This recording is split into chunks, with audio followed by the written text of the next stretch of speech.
Hi, I'm Sungmin, 8th grade student in American International School in Riyadh.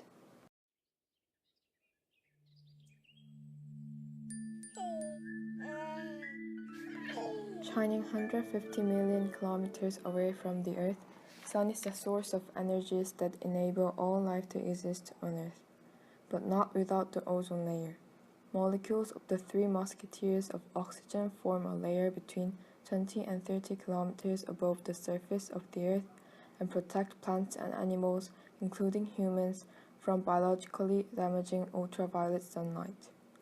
Without protective ozone layer, not only Teletubbies are more likely to get skin cancer and cataracts, but also animals and plants in their garden could not exist, at least upon land.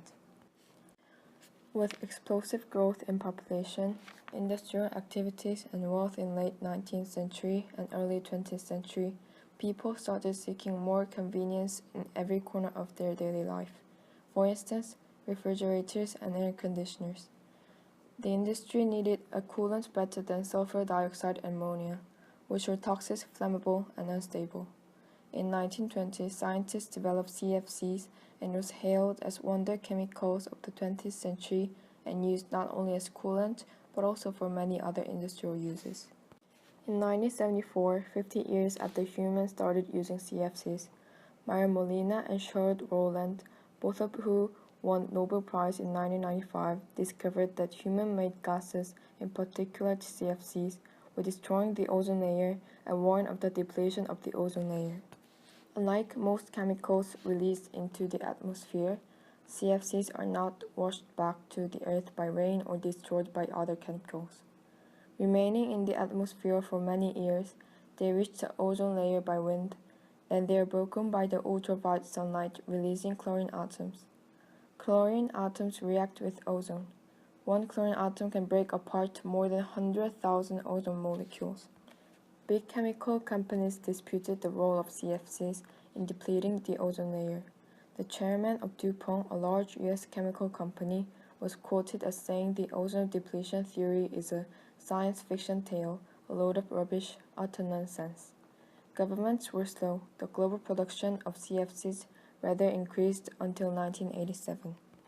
Citizen consumers in the United States, Canada, and Europe acted voluntarily to boycott the ubiquitous spray cans that used CFCs as propellant for hairspray, deodorants, and many other products. NGOs played critical roles at all stages of policy development leading up to the Montreal Protocol and assessing compliance afterwards. Scientific evidences were building up, and in 1985, a shocking discovery of ozone hole in the Antarctic hit the world. All these efforts led to Montreal Protocol in 1987. The Montreal Protocol parties agreed to cut 50% of the first group of CFCs and related chemicals within 12 years. At the next two annual meetings, the parties were confident that they could do better and agreed to increase the reduction to 75% and then 100% of CFCs, and to move their deadline to 10 years rather than the original 12 years.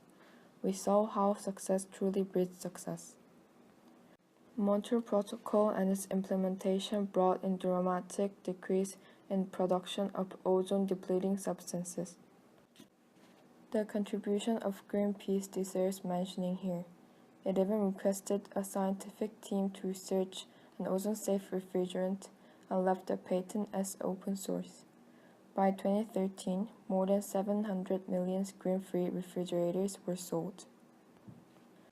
So 30 years after Montreal Protocol, we do not see ozone hole anymore, do we? In fact, we had one of the worst ozone holes in 2015. Scientists say that it will take until 2050 for the ozone layer to return to 1980s conditions. Around the Antarctic, where the ozone layer is the most damaged, it will take until 2075.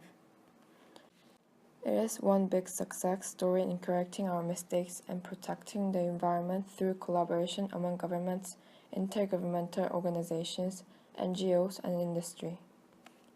However, it also clearly shows how easily human activities can make inadvertent but critical damage to the delicately balanced environment and how hard the restoration of the balance is. It is no use crying over spilled milk. This time it was not milk. We were lucky.